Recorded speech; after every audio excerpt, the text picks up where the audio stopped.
আসসালামু আলাইকুম, কী অবস্থা সবার? আশা করি ভালো আছেন। আল্লাহর রহমতে আমিও ভালো আছি।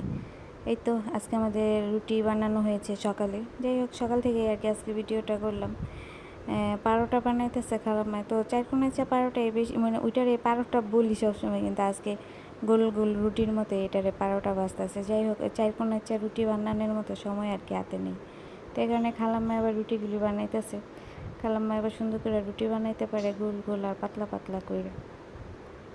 আমারটা তো আবার মোটামুটি বাংলাদেশের মানচিত্র হয়ে যায় আর কি। তো মাঝে মাঝে সুন্দর হয়, মাঝে মাঝে মানচিত্র হয়। সবসময় যে মানচিত্র হয় এরকম না, মাঝে মাঝে সুন্দর হয়। তো এই তো এখানে খালাম্মায় রুটিটা বানাইতেছে। আজকে রুটি খাওয়া মানে পায়েস দিয়া।